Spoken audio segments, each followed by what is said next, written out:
Welcome back everyone. Thank you so much for coming onto this video.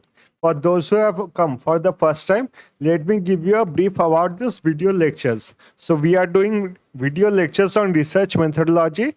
This course has been divided into 5 units. Today we will be completing the final part of the unit 3. As you can see over here, there are more units, unit 1 and unit 2.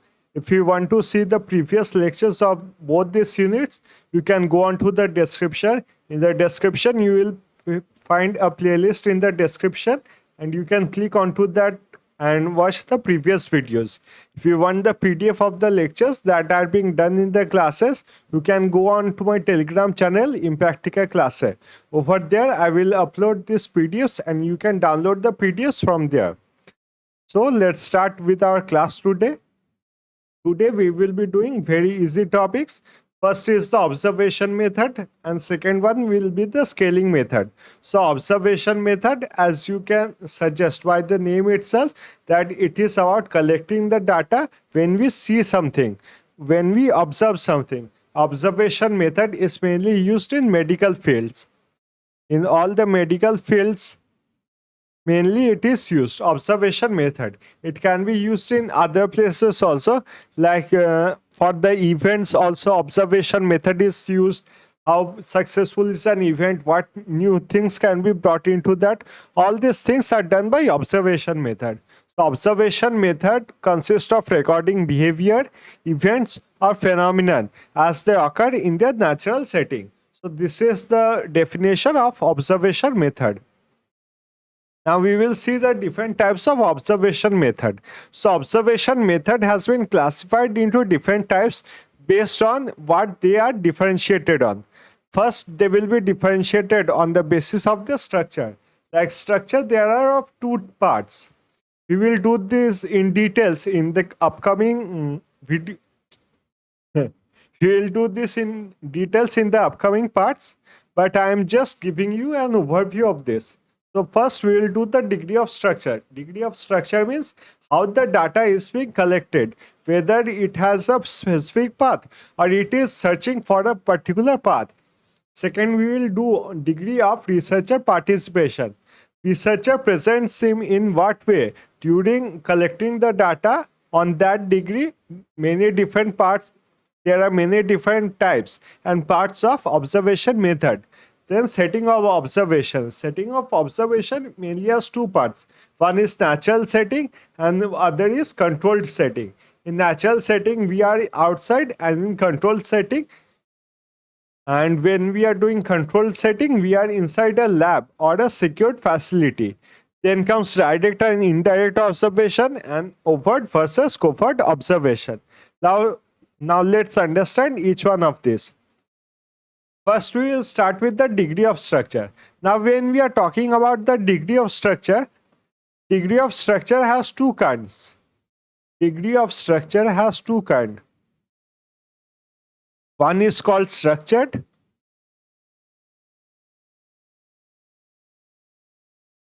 and another one is called unstructured.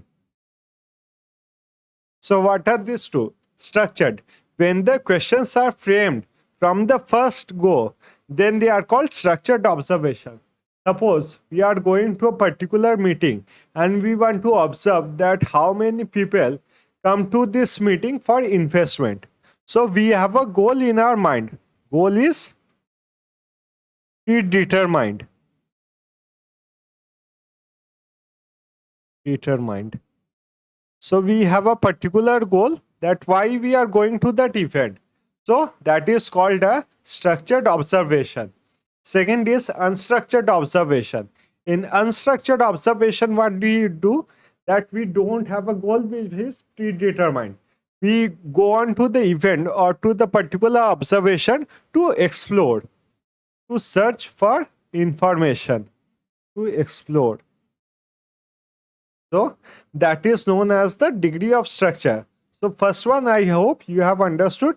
It is of two types. One is structured, second one is unstructured. In structured, we have a goal predetermined for which we go on to that particular observation. And in unstructured, we want to explore the different facilities that are provided and different goals that can be done research on. So this is unstructured.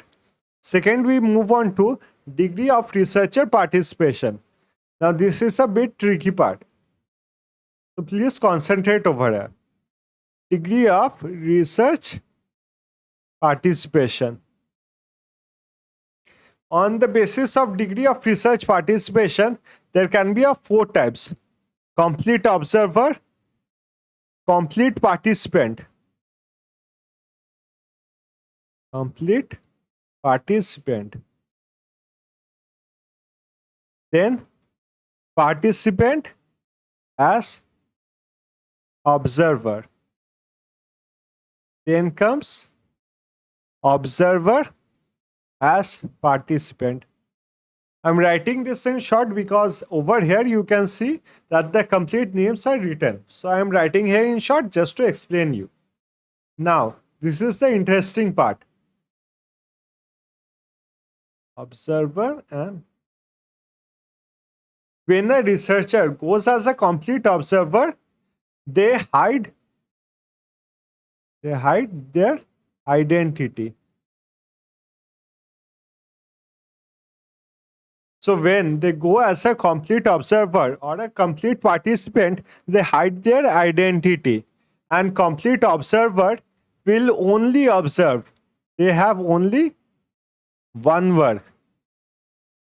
And a complete participant will only participate and tell his reviews about that particular event. Like a complete observer and a complete participant, what is common between them? They will hide their identity. They will not tell the people around them that they are over here only to do research. And it is told that they are complete observer because their only work will be to observe. And complete participant will be their only work will be to participate. For example, let's take the event that there is a competition for cooking. There is a cooking competition. Now, when a complete observer will go, what he will do? Complete observer will hide their identity that they are researcher, and he will observe all the participants and see what they are doing, how they are doing, and collect the data according to his particular research. And what will a complete participant do? The complete participant will also hide this identity, but he will participate in that. He will participate as a cook. And when participating as a cook, he will not collect information. He will participate in the cook, and then after participating, after the event is done, he will describe that how his experience was, how the cultural experience was, how the cooking experience was. So that is a complete participant. Now we come on to the second part. The second part is participant as observer. Participant as observer and observer as participant both will reveal their identity. Remember this part, both will reveal their identity, that who they are. And they have 2 works. One is their primary, right?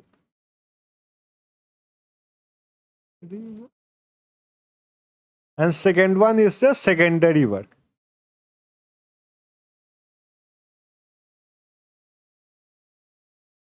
Second one is the secondary work. So over here, participant and observer, observer as participant, they will reveal their identity. This part we have understood. Now second part, they have 2 works. Over here you can notice participant as observer. So their main function will be to be a participant. So their primary work will be as a participant, and the secondary work will be what? To be as a observer. And over here, observer as participant. So his primary work will be to observe and his secondary work will be to participate. So primary work is given in the first word and secondary word, and the secondary work which the researcher has to do is given in the third word. So you can see over here, participant is given at the first and then observer. So primary work participant, secondary work observer. primary work observer, secondary work participant. So these both will hide their identity when they are complete observer or complete participant. And participant as observer and observer as participant will reveal their identity. If you have any questions or any doubts, please go through this chat. I will also give you this chat in my Telegram group, Impactica Classe, and this chat will be given to you in PDF format. So it will be easier for you to understand and study from here. So we will move on to the next part, that is setting of observation. We will move on to the next part, that is called setting of observation. Setting of observation can be of two types. One is natural and the second one is controlled.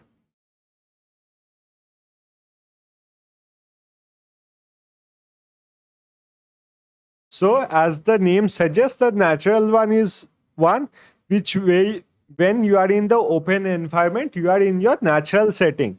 That is known as natural. And what is in controlled? Controlled is a specific place which has been created by the researcher to observe you. That is known as controlled. Mainly it is done in the laboratory. If anyone is from environmental science, they will understand this a little bit better. When we are conserving something, there are two types, in situ and ex situ. In situ is when we are doing it in the particular lab. So that is controlled observation. And ex situ is what? When we are leaving them in the natural environment. So conservation of animals is done in both these ways. So ex situ example, what we can give? We can give the example of the national parks. So national parks are an example of what? So ex situ. And in situ example will be zoo. So I hope this is very much clear to you. Setting of observation is of two types. One is naturalistic and the second one is controlled setting. Now we move on to the next part. This is direct versus indirect observation. So observation, when we are talking about, it can be of two types. One is direct and the other one is indirect. So in direct observation, what happens? Direct observation, we directly go to that particular event. Suppose there is a cooking competition. Somewhere there is a cooking competition. You go to the cooking competition, you look at the participants, you collect data from there, you know about their experience. So that will be a direct observation. What will be a indirect observation? Indirect observation, suppose the cooking competition is being streamed online. So you go to that online view and see how many people are watching it. How many people are liking it? What are the comments? So all of this observation you will do, that is called indirect observation. So in the meantime, I will promote my channel also through this. So kindly like and comment your questions. So this was direct and indirect observation. So now we move on to the last part. That is covert versus overt versus covert. Observation are of two types. Let me get some page over here. So the last part is overt.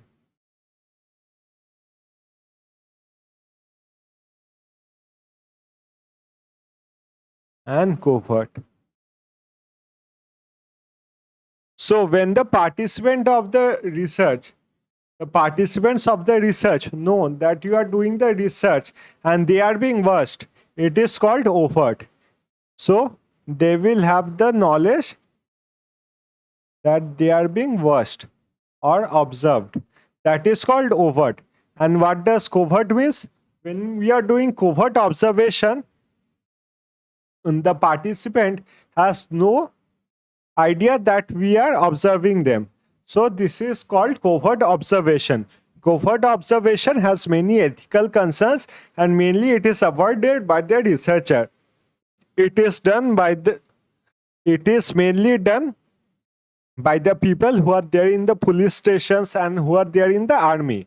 So there are of two types, overt and covert. Overt is when we know we are being watched for a specific purpose, and covert is the one in which the research is done in complete secret. So these are the two types of observation. Now we will move on to the second part, and that is the scaling technique. We move on to the next part, that will be the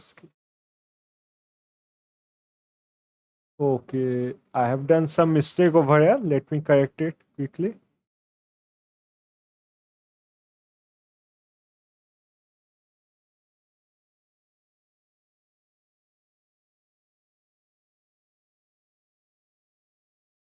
So we will be dealing with scaling techniques.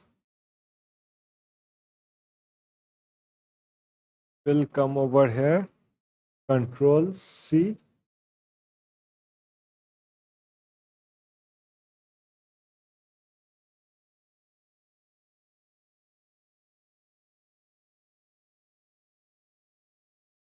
And this will go from here.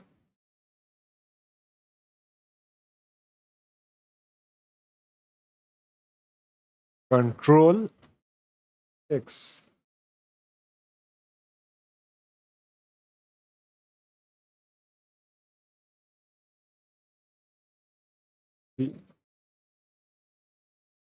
So now it's okay. Observation method, and this is scaling techniques. I'm sorry for the delay. So let's continue with our chapter. So scaling techniques. As you know that we have collected some data. So data is what? Information. So to measure information, we need some particular scale. Now in research, scale are mainly of four types. First one is called nominal, ordinal, interval, and ratio. We will talk about them in details. So these are called the scaling techniques. So what are the scales we will see? The first one is nominal. The first one that we are talking about is nominal. Nominal is what? When we identify by the name. We identify by the name. It is known as nominal scale. For example, in nominal scale, if we see gender, gender can be male or female. So gender, ethnicity, types of products, whenever we identify or differentiate something based on their name, it is called nominal scale. There is no way of measurement which is good, which is bad, which is higher or which is lower in this scale.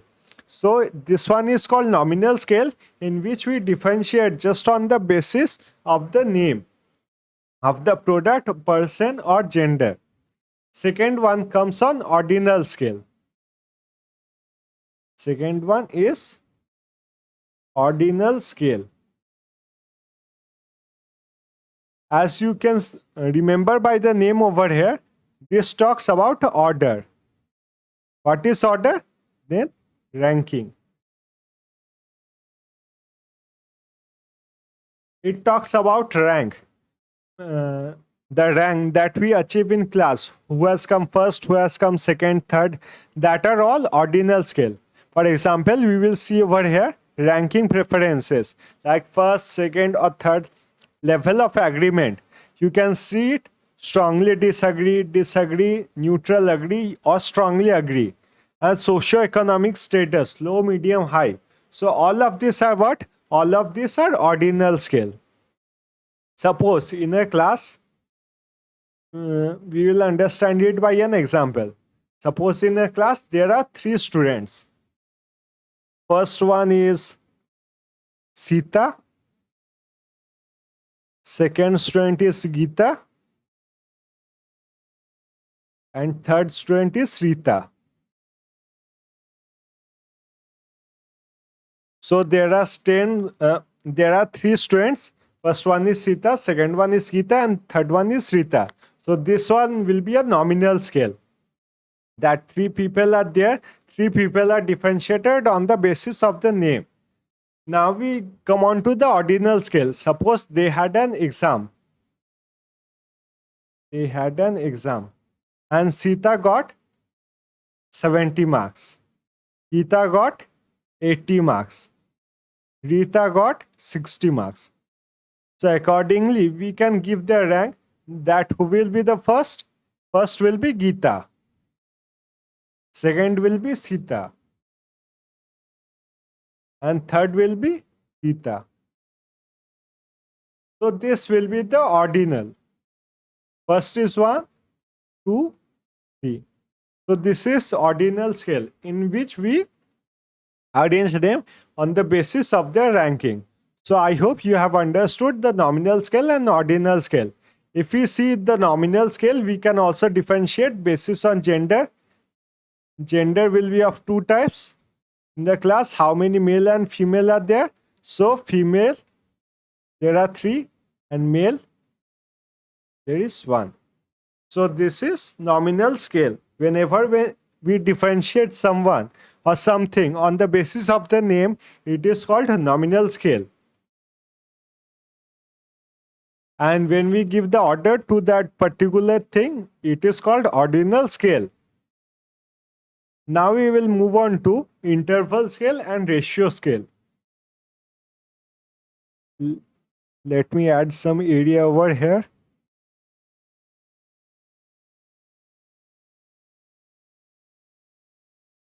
This will be fine. So there are 2 more scale, interval and ratio scale. First one is interval scale.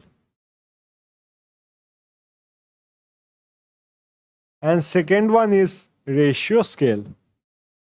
So what is interval scale? Interval scale is any measurement which has equal differences. Interval scale is anything which has equal differences. For example, will be temperature. Temperature is, I can say the temperature in Pondicherry is 35 degrees Celsius. In Kolkata, it is 40 degrees Celsius. And in Ladakh, it may be 25 degrees Celsius. So this temperature is known as interval scale. Why? Because the temperature difference between 35 to 40 and the temperature difference between 40 to 25 is same. Both will be 5 degrees Celsius. 5 degrees Celsius. So whenever the measurement is same, it is known as interval scale. For example, if we go from 1 degree Celsius to 2 degrees Celsius, we are increasing 1 degree Celsius. And even if we are going from 100 degrees Celsius to 101 degrees Celsius, we are increasing only 1 degree Celsius. So the temperature is always the same. The difference between the two extremes in the temperature will always be the same. So this is known as interval scale. And it lacks a true zero. Means it will not have 0. The value can also be -1, -2, -3. All of this value can be there in interval scale. So here examples are given: Celsius, Fahrenheit temperature, or scores of an IQ test. Everything which value can go to the negative. Value can go to negative and there will be equal difference. It is known as interval scale. Now we will do our last scale, that is ratio. When we talk about ratio, the first thing that you have to remember is that it will have a true zero, it will have name, it will have equal differences,